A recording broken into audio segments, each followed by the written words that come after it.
75,000 years ago, the Earth experienced a devastating climatic event. A massive volcanic eruption in Sumatra threw millions of tons of ash and sulfurous gases high into the atmosphere, plunging the Earth into a downward icy spiral.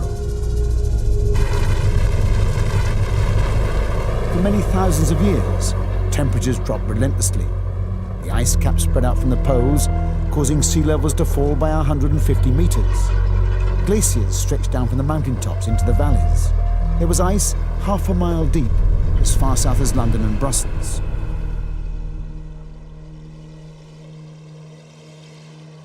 South of the ice, sheltered mountain areas had remarkable microclimates with thick vegetation and great plant diversity. There were herds of reindeer and ibex, and woolly mammoth roamed the Russian steppes. This is the land of the Neanderthals. These valleys, these steep slopes and ridges and woods have scarcely changed since small bands of Neanderthals hunted and foraged and took shelter here.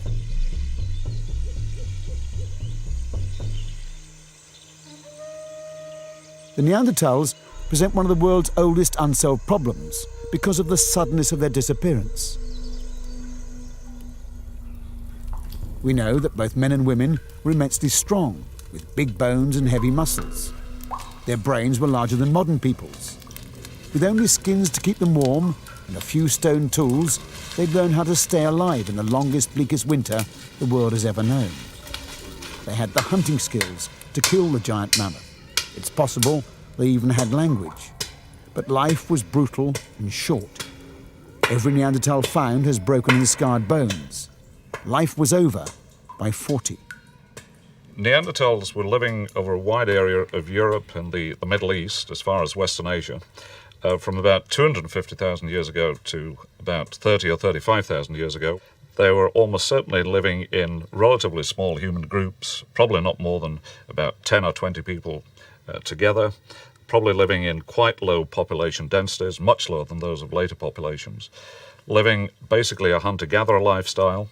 They had fire. They had skins, they had caves, they had stone tools, they had wooden tools, they had bone tools. They had nothing like what we're talking about now. It was a very hard place to make a living. And the reason they could do it was because they were very, very smart. The Neanderthals would have exploited a range of resources. Small fish, perhaps, small mammals, the occasional kill, the occasional scavenging, berries, fruits, tubers, whatever they could find in the environment. And it was a good strategy because it lasted for 150,000 years. This is a species that lasted longer on Earth than we've been around. They had powerful physiques. They had large brains. They were very well adapted to withstand very harsh conditions. And they did so for 100,000 years. And yet at the end, they disappeared. Why?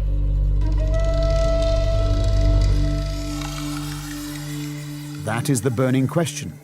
The Neanderthals were the great survivors. They first appeared in Europe around 150,000 years ago. As the Ice Age tightened its grip, they spread across Europe. Then, mysteriously, around 30,000 years ago, they disappeared from the fossil record.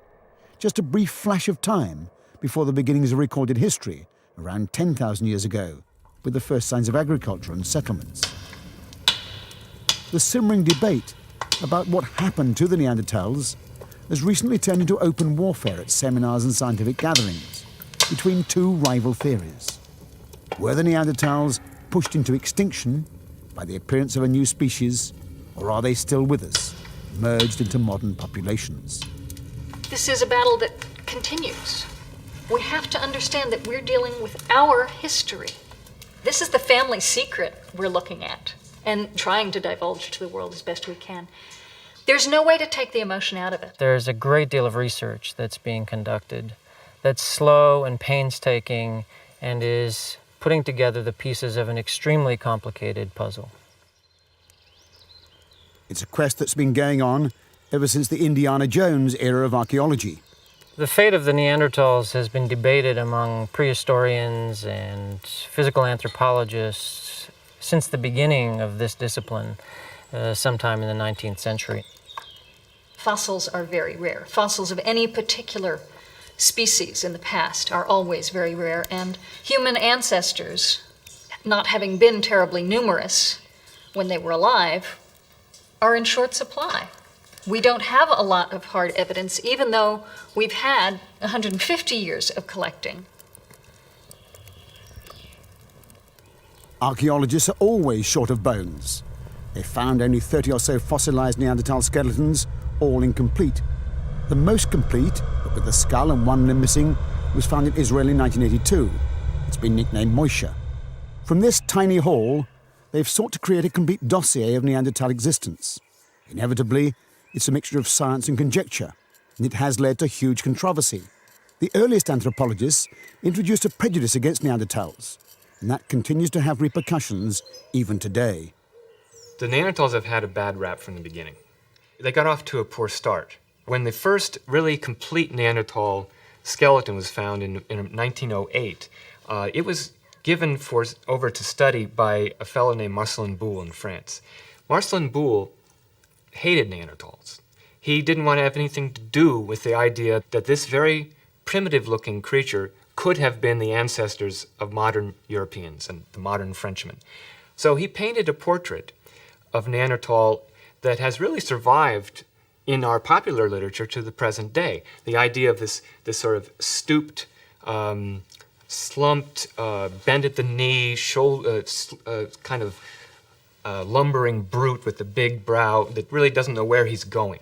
This caricature of Neanderthals has stuck. After all, we call someone a Neanderthal in common parlance. It's the only name of a fossil human that has come into everyday language. We don't refer to somebody as a stupid Australopithecine. Most people wouldn't know what you were talking about, but you can call someone a Neanderthal, and everybody knows what you mean. It's the archetypal caveman. It's the guy with hair on his face and big brow ridges who goes ugh and carries a club.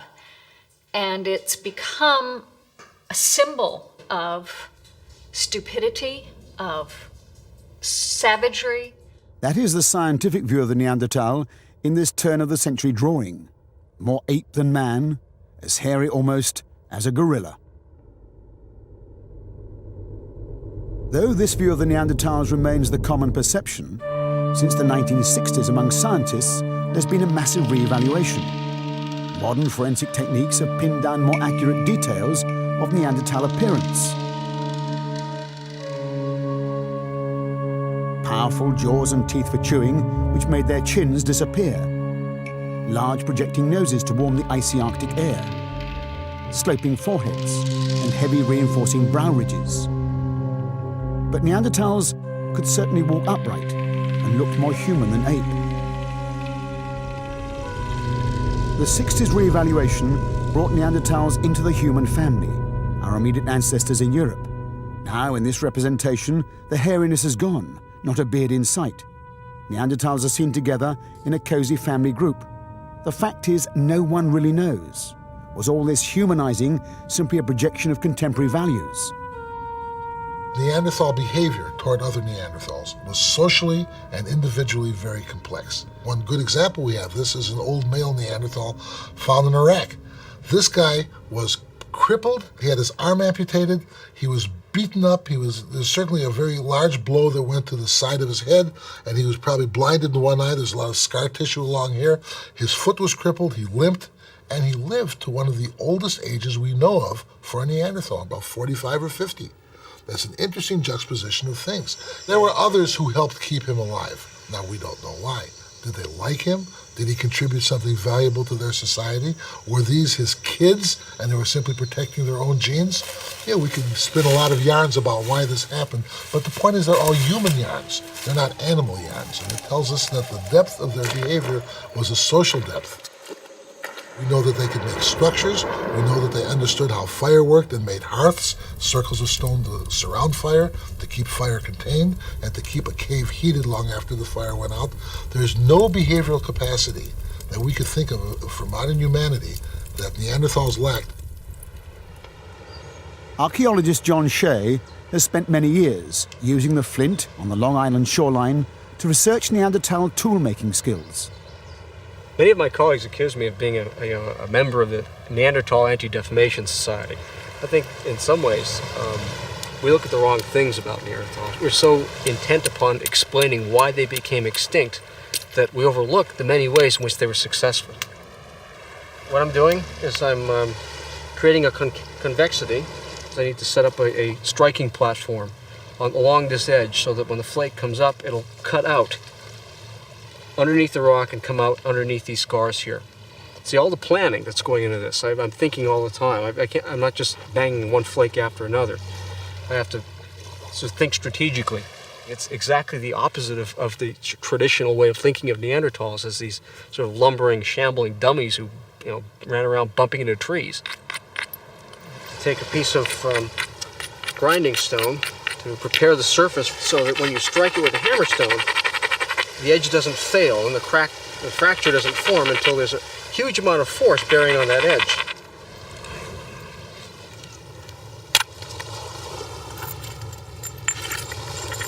There you go. I'm happy with that one. Big broad flake.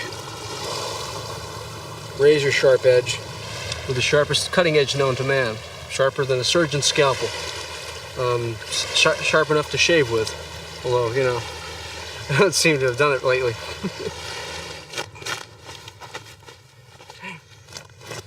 This is the kind of tool that Neanderthals carried around with them from site to site. We find bits and pieces of these hand axes chipped at sites. These things are fantastically sharp.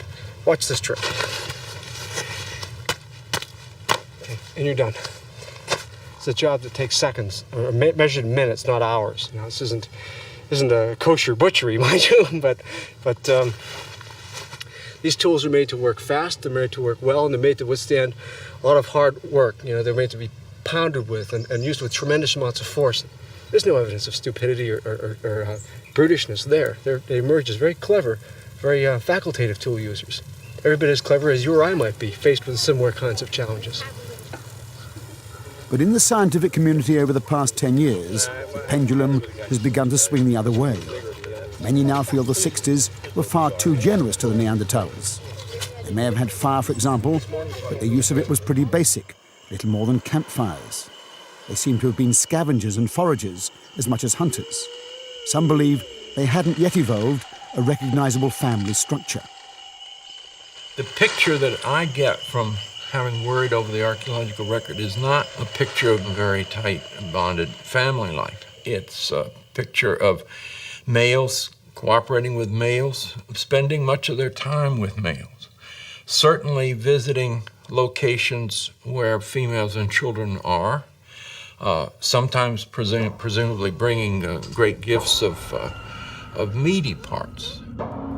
Louis Binford has put forward this hypothesis that Neanderthal males and females lived very separate lives, and that the men basically went out, hunted, came back occasionally, got the women pregnant, and went off again. It's an interesting idea.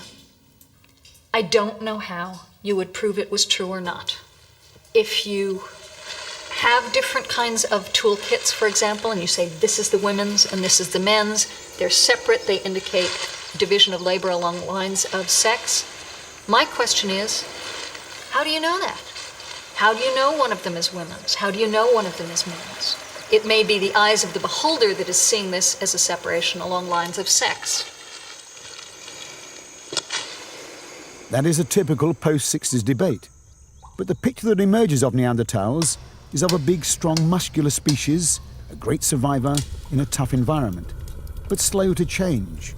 Their tools remained the same for thousands and thousands of years. There was little sign of evolution in technology or behavior. That is, until a newcomer appeared on the scene.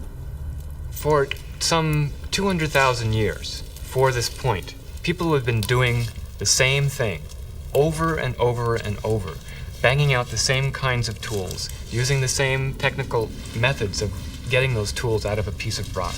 It was a period which one archaeologist has described as a period of unimaginable monotony. And then suddenly, and it is quite sudden, instead of sameness, you have difference. you have variation. And not only do you have the tools, but you have this flowering of this first burst of artistic and symbolic activity happening at the same time. It's an enormously important event. It's probably the most important event in human culture.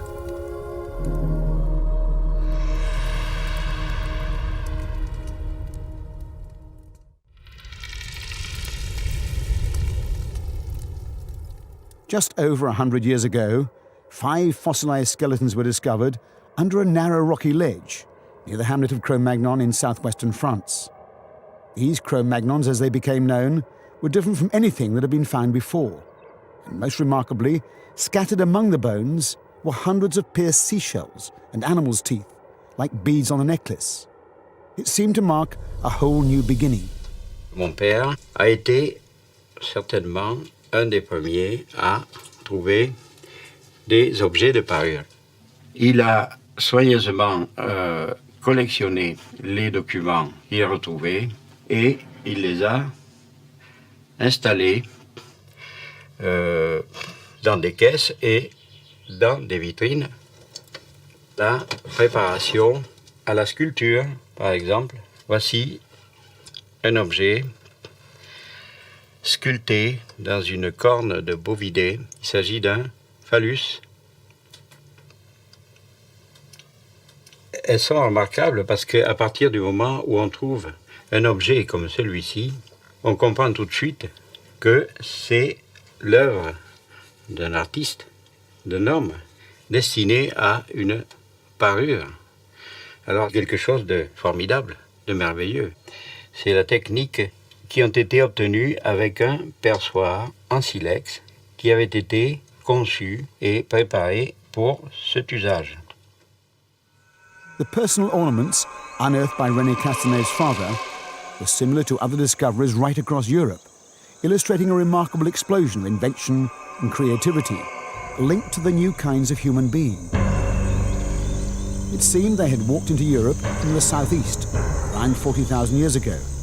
They were taller, lighter boned, and they introduced a whole new lifestyle. Their diet was richer, for example, thanks to more sophisticated weapons. Their lives were less isolated. They traveled and mixed with other tribes. They wore clothes sewn with fine bone needles, and they wore ornaments and beads fashioned from new materials. There are more personal ornaments, for example, beads, pendants, those kinds of things, in 2 or 3 square meters here at the Abri Castanet than exist in all of human evolution everywhere on Earth prior to 35,000 years ago. So in an evolutionary frame, it is an explosion.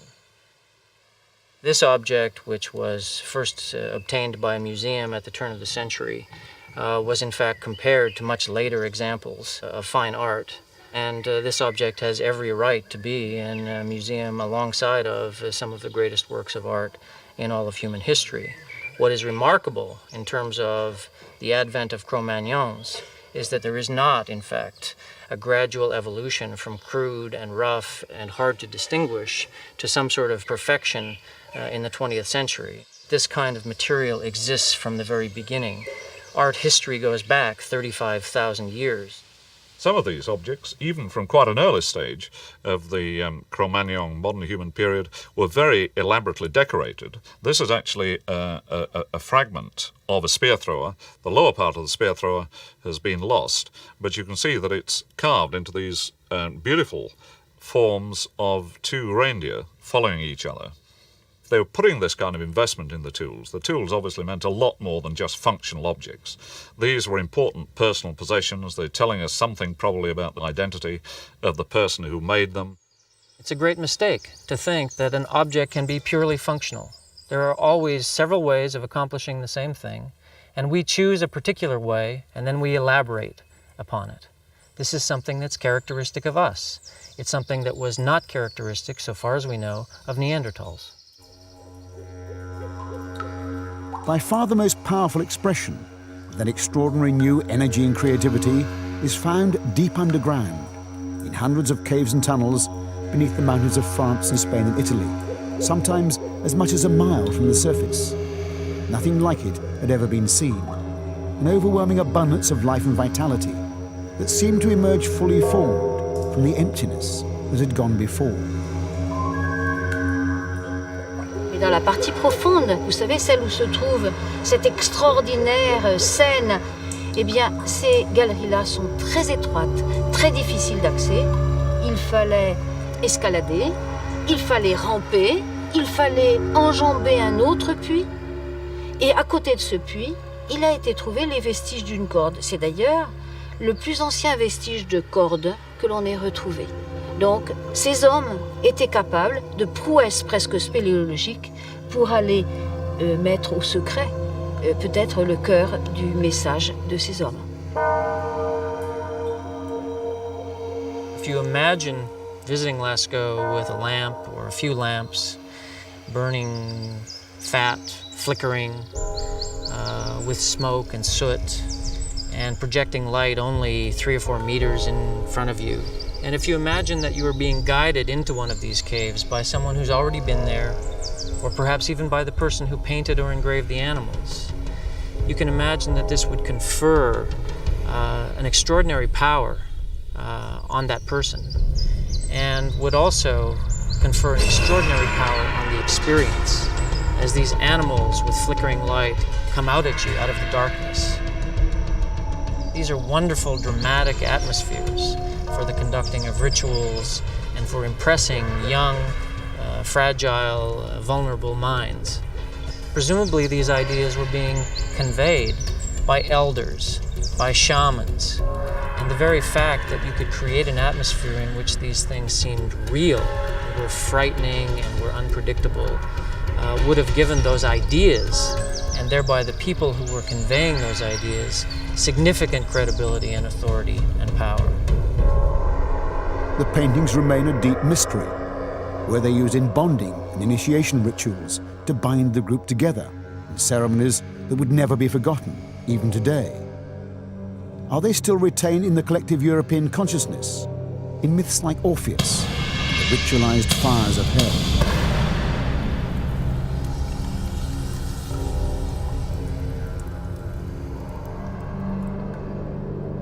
The people who painted Lascaux had control of certain kinds of painting techniques and drawing techniques that weren't even developed in our own Western tradition until as late as the 15th and 16th centuries, and somewhat later in some cases.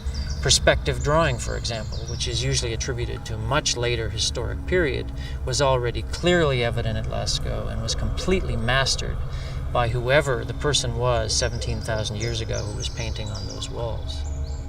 What caused this explosion of culture and technology? What impact did it have on the Neanderthals? The two rival theories that have attempted to unravel that mystery have unleashed some of the most bitter personal attacks ever traded by scientists. The story starts way further back in time in the Great Rift Valley that runs for thousands of miles like a giant scar across the face of Africa. As the Rift Valley itself was being created 4 or 5 million years ago, our furthest ancestors first separated off from the apes and began to walk upright. It took some 2 million years before the first primitive tools were made. Then, around 1.8 million years ago, the Great Exodus. Homo erectus, along with many other animals, moved north and began to colonize Asia and Europe. The accepted view has been that all the races of the world trace their origins back to that distant migration. But in the 1980s, the received wisdom was powerfully challenged by the replacement theory. It argues that there was a second wave, a small group of people who appeared only 200,000 years ago and went on to sweep aside all the peoples that existed at that time and become us. They too came out of Africa. This radical interpretation was developed by Chris Stringer. The out of Africa theory says somewhere between 100 and 150,000 years ago, our species originated in Africa and then it spread from there to the rest of the world. And in doing so, it replaced the older lines of human evolution in the other regions. So in Europe, the line of evolution of the Neanderthals, which had been running for hundreds of thousands of years, was replaced by these newcomers from Africa. And they were different from the Neanderthals. Their skulls were shaped like ours in a modern way, higher and rounder. Their skeletons were more lightly built. Their physique was really one that was warm adapted. They looked like they'd just come from a tropical or a subtropical homeland. With its high forehead, smaller nose and projecting chin, Stringer argues that the Cro-Magnon or modern type of skull could never have evolved from the big-browed, low-domed Neanderthal skull. Wilfred Wolpoff utterly rejects Stringer's hypothesis. He is the most outspoken champion of the rival theory. For him, Neanderthals are not extinct. They are alive and well and all around us. They have either evolved into or merged with Cro-Magnons to become us. The key to his case is continuity. That ever since the first great exodus, 1.8 million years ago, all the races that have evolved in Asia, Africa and Europe have remained linked through continuous waves of interbreeding. So over the course of more than 1 million years, all the races have managed to keep pace with one another and so evolved simultaneously into modern people. It's called the multi-regional theory. Out of Africa is a funny idea because on the one hand, we know that everybody comes from Africa. Our species evolved in Africa, not just the hominids, but our particular species, Homo sapiens, is an African species. And we spread around the world in a series of colonizations. So, in that sense, of course, everyone understands that there is an out of Africa. The issue is what happened next. Are there another series of species, 1, 2, 3, 5, that evolved in Africa as well, each one spreading out and replacing the previous one? That's the replacement theory, or sometimes called the Eve theory. Or is there a complex net of populations that are interconnected with each other, with people leaving Africa, coming back into Africa? That's much more like the way we look at human evolution as multi-regional evolution. In my view, the Neanderthals were a different species to our own species, Homo sapiens. There are measurements we can take on these skulls using these calipers. So we can look at the projection at the bottom of the nose, and we can take a similar measurement here to measure the projection at the top of the nose. And that very clearly distinguishes early modern people from Neanderthals. You know, I know there are people who will point with their calipers and say, here's a Neanderthal and here's a modern human, and there's no way one could evolve into the other. But what kind of model could we have of human evolution where a group of people could come to Europe with a new technology and simply replace the old ones? To begin with, to think that that could ever happen means that you must believe that biology and culture are linked. And if we've learned anything this century of holocausts and racism, we must have learned that there is no link between biology and culture. Why the out of Africa theory has sometimes been portrayed as, say, the killer African theory, we get this kind of thing coming through, or that in some way, you know, replacing the Neanderthals is in some way like a racist thing, you know, treating them as an inferior race that's wiped out and supplanted. I don't see that. People who've worked on fossils for many years and have developed interpretations, it's very difficult for them to actually give up those interpretations and say, I was completely wrong. And I think so the debate gets very personalised. We are dealing with areas where there are many uncertainties. We don't have enough fossils. We don't have evidence from many parts of the world of what was happening. So there are still lots of areas where you can propose almost anything you want for what was happening in human evolution. What you're looking at is a little longer skull or a little shorter skull, a little higher skull, maybe a little more domed or a little more pentagonal, slightly bigger brow ridges, a more receding chin. But how much is enough? It's not like Neanderthals have 6 fingers or 3 ears. If they did, it would be easy. You'd count them, you'd know who you had.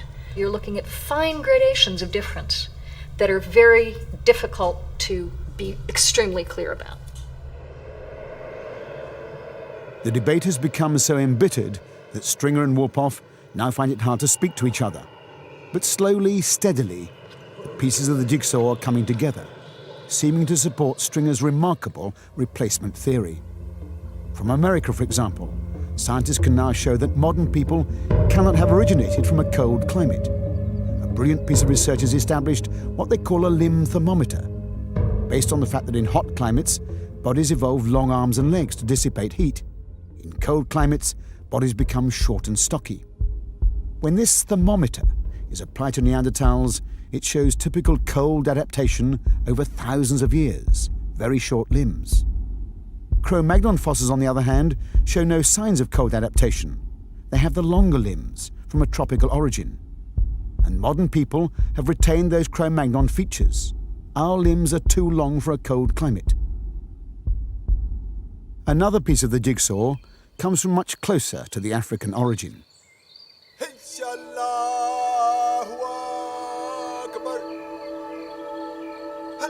It's now clear that Israel's historic position as a crossroads of culture stretches back beyond Islam or Christianity or even Judaism.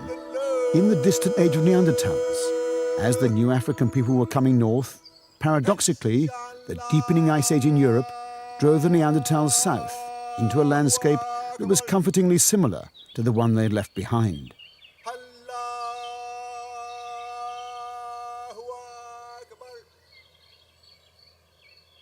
Israel is really the crux. It's this sort of pressure cooker, because you have in this very small space that joins the two great landmasses that represent the different geographical range of Neanderthals in Eurasia and the early moderns in Africa. You have them coming together. You have some kind of traffic going on. Now, what was going on, we're not sure, but we do know that apparently they were either coexisting or sharing that landscape back and forth, that little narrow strip, for tens of thousands of years. The fundamental question is, who was here first? Back between the wars, Englishwoman Dorothy Garrod was the pioneer who excavated in the stark hills behind Tel Aviv. She discovered both Neanderthal and Cro-Magnon remains.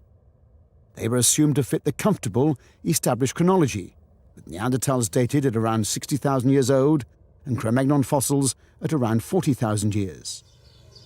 But some archaeologists working in Israel were not convinced. They believed that the stratification in the caves had been disturbed by underground water flows, so they searched around for another dating method. We were looking for new dating techniques because radiocarbon technique, which was available at the time, was no good beyond 40,000 years, and therefore we needed techniques that can date much earlier layers. The new dating technique was a stroke of genius. It was based on the fossil bones of small rats and mice. African rats migrated north at times of extreme heat. European hamsters came south during the ice ages. Archaeologists know the dates of those climate changes, and it gave them an accurate timescale for dating the human fossils found alongside the rodent bones. These are rodent bones that were found while sieving carefully the dirt from the cave.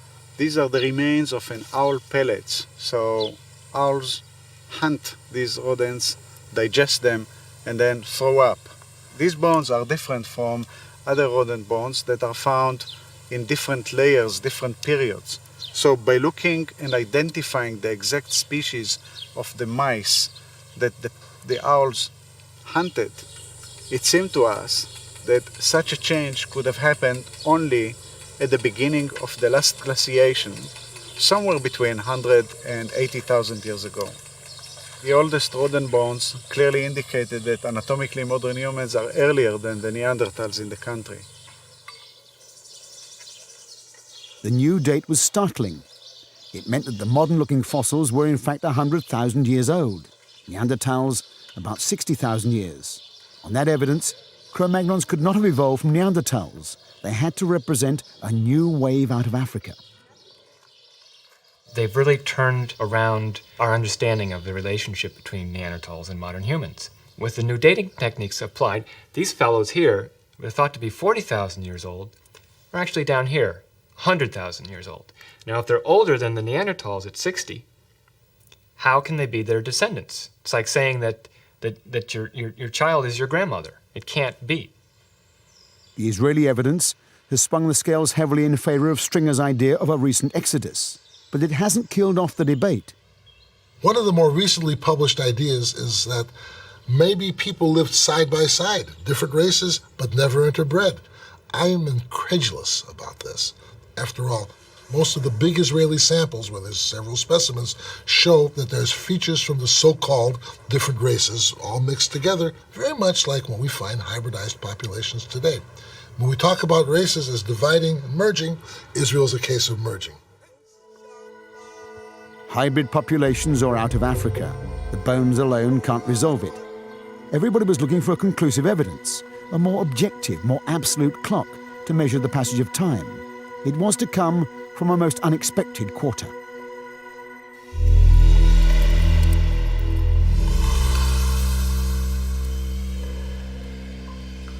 For well over 100 years, the story of human evolution has been dominated by the bone hunters, people who pore over the fragmentary record of bones and skulls to create their hypotheses of how the complex web of the human story has unfolded from the African Rift Valley through to today. But in the last few years, a wholly new breed of scientists has sent shockwaves rippling throughout the world of anthropology. They knew little about bones or archaeological digs or changing fashions in tools. They were biochemists. They brought with them a uniquely powerful microscope to peer back down the lines of human evolution, a study of our own genetic makeup. The fossil data seems to rest mostly on people who look at fossils and then will tell you that they see these particular patterns, and someone else will look at exactly the same fossils and say they see a completely different set of patterns, and someone else will say, no, you shouldn't be looking at those particular features, you should look at other features. Compared to paleontological and archaeological evidence, I can't help but notice that genetic evidence has been placed in a much more rigorous quantitative framework. If you don't reduce it to numbers, to testable hypotheses, you're just not doing science. In the late 80s, Mark Stoneking was a member of a team at Berkeley, California, who set up a new study into a type of human DNA called mitochondrial DNA, found coiled inside the tiny power packs in human cells. They compared samples gathered from around the world. Most people have heard of DNA, but that DNA that they've heard of is found on chromosomes in the nucleus of the cell. And you have two copies of each gene or DNA segment, one which you inherited from your mother and one which you inherited from your father. Mitochondrial DNA, you inherit all of it from your mother, none of it from your father. So this means that you have the same mitochondrial DNA sequence as your mother and so forth. They were looking for the amount of variation or mutation between different ethnic groups. The more variation, the longer the groups have had to evolve separately. The less variation, the shorter the time since the racial groups separated off from the common stock. Moreover, knowing the rate of mutation, they were able to make an accurate assessment of the time that has elapsed since that common ancestor. They tested samples of mitochondrial DNA from almost all the world's ethnic groups. They were analyzed and the details fed into a computer to create a global family tree. It fed back three striking conclusions. Firstly, that all the world's ethnic groups are remarkably close. Scandinavians, for example, share virtually the same genetic makeup as the Japanese or South Americans.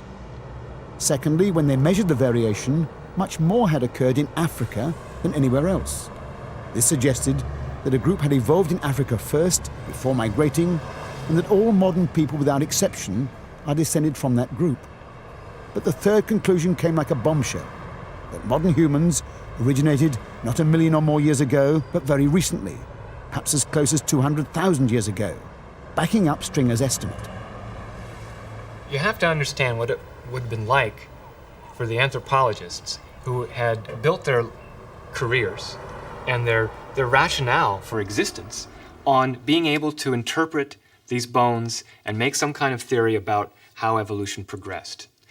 When people from an entirely different science came in and said, all that you're doing is totally irrelevant. It doesn't matter what the bones say. What counts is what the genes say. And we can see it, and we can replicate it, and we can get more and more and more data that will prove us absolutely right. This was an astounding insult to the whole anthropological community.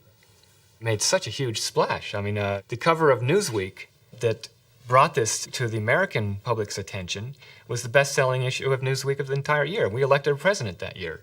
You know, the Iron Curtain was falling that year. We had this enormous greenhouse effect that was making people were worrying about the end of the planet, perhaps, through our environmental disasters in 1988. But none of those issues sold as well as Mitochondrial Eve. But it wasn't quite so simple. It's now clear that the Stoneking team got it wrong in those early results. They ran into a storm of criticism over the sampling and the process of analysis. But it was the details that were wrong, not their concept. Subsequent work in several places on mitochondrial DNA has reaffirmed this very recent African origin for modern people. And powerful support for these results is now coming from scientists working on DNA from inside the nucleus. If anything, it points to an even more recent origin. studying nuclear DNA provides a test of what's found, an independent replication, because nuclear DNA is inherited from both sexes, whereas mitochondrial DNA is only inherited from mothers. And while our best estimate now is actually less than 100,000 years for coming out of Africa, a maximum of 250 or 300,000 years is still tenable. But even that's not consistent with a multi-regional hypothesis. We really have to say the genetic evidence is unanimous against the multi-regional hypothesis. Despite this, a number of anthropologists still reject these findings. An exodus or radiation out of Africa only 150,000 years ago or even less is such a powerful reversal of received wisdom. They would rather go back to the bones. The arguments from the DNA perspective make absolutely no sense. I don't like to tar an entire endeavor with the stupidity of some of its practitioners, but I've not seen the criticism from within the discipline which suggests to me that there is a real established understanding of these processes. And without that, what I want to do is stay with the best methodology possible, with the empirical material with which I'm familiar and know best. And when I look at that, no radiation at 150,000, I'm sorry. But as the massive evidence for the radical out of Africa theory mounts up, it still leaves us with the fundamental question of why. Why the Neanderthals, the great survivors, were driven to extinction. Why the Cro-Magnon interlopers should go on to take over the world. What was their secret weapon?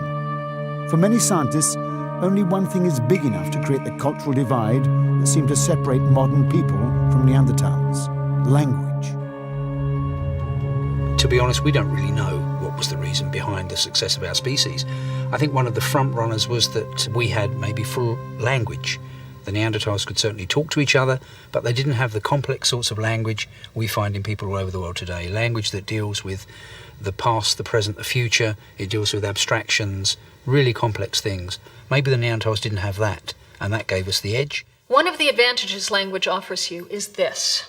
If you think of language as being the internal organization of information as well as the intrinsically social communication of that information, you can store and organize immense amounts of information, which will allow you to do things such as remember that your grandmother told you a story about a place where there was still water even when there was a drought, and possibly find it even if you have never been there.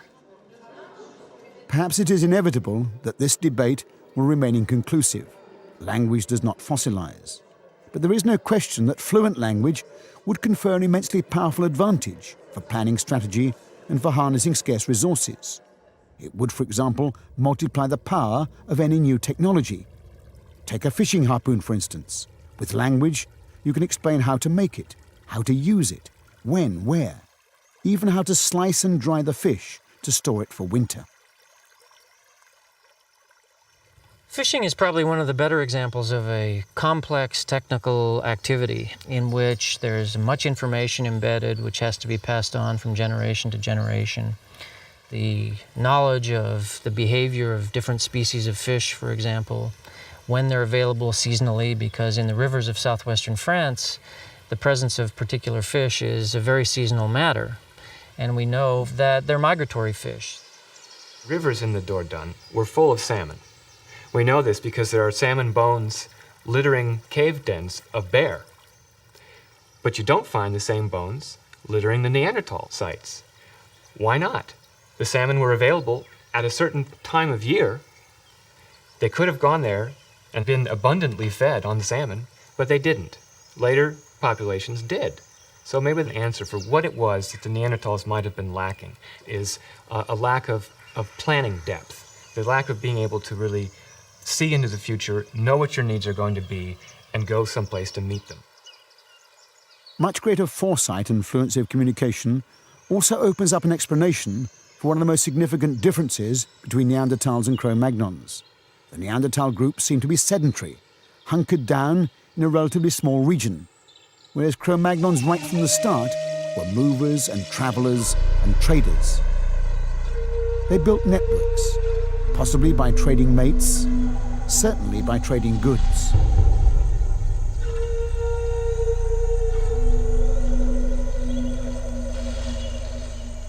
We are at Abricastine 225 kilometers from the Ice Age coastline, and we're nearly 600 kilometers from the Mediterranean. And in Abricastine, 35,000 years ago, people were making and wearing personal ornaments out of seashells that came from both the Mediterranean and the Atlantic. In the archaeological level here that we're excavating is an object in soapstone that has been decorated with a series of incisions and has been pierced with a hole. And this material comes from the highest reaches of the French Pyrenees, 1,800 meters of altitude in the French Pyrenees, 400 kilometers distant. And this object ends up in this small valley in a completely different part of southwestern France. If the raw material is moving across the landscape, well, it's not hitching a ride on the back of a reindeer, right? It's got to be humans that are moving this raw material. Either they are carrying it from one place to another, or they're trading it from one group to another, so that it's arriving at an endpoint that's further away. Either way, you've got evidence there, I think, of more interaction between different human groups. Greater interaction between different groups had created another need that has carried through all the way to modern times. The need for personal symbols in dress and ornamentation to reflect status and tribal affiliation. All modern humans decorate their bodies, and in all cases studied by anthropologists, that body decoration is symbolic of who they are as social persons, and pretty much distinguish one person in our own society from another kind of person based upon what they're wearing. And that seems to be something that became generalized and became widespread roughly 35,000 years ago. Does it all come down to art and ornamentation? Could it be that the key difference between Cro-Magnons and Neanderthals was the gift of imagination and creativity, the ability to use their brains in new and complex ways that steadily transformed every aspect of their lives, and which led on in a headlong rush to farming and the pyramids and printing and the conquest of space? As for the Neanderthals, after 200,000 years of success against the elements, were they killed off by the invaders or simply squeezed out of space and resources? Replacements happen all the time in nature without people knocking each other over the head. The red squirrel in Europe was replaced by the gray squirrel. I don't think the squirrels went out and gnawed and bit each other, and chased each other away. What happens is one species is slightly better at adapting and exploiting that environment than the other. It doesn't have to be a big advantage. Extinction is not about failure. Extinction is about not succeeding quite as much. And over time, if you have a 2% greater mortality, let's say, in each generation than another group, you're going to go out and they're going to stick around. The overall pattern, I think, is one of the Neanderthals gradually being marginalised, being pushed to the edges of Europe, maybe into the British Isles, down into the Iberian Peninsula, and the modern humans growing in numbers in the heartland of Europe, and pushing the Neanderthals to the edges and pushing them into the upland areas, up into the Alps, up into the Pyrenees, into the higher ground. Now, if the Neanderthals are in upland areas and it gets cold, they've got nowhere to go if they come down into the valleys. There are people occupying those valleys already in large numbers. So I see them as gradually becoming isolated and gradually their numbers dwindling, and just really by attrition, over thousands of years, their numbers sink down until they can no longer form viable populations. And so they kind of faded away. There are many scenarios. By the very nature of the science, they are filled with conjecture. But there are no signs of battles in these valleys or violent encounters, just the odd, isolated, lonely fossil. It is conceivable that the last Neanderthal may have had no contact with Cro-Magnons until thousands of years later, a modern archaeologist gently brushed the dust from around the fossilized bones.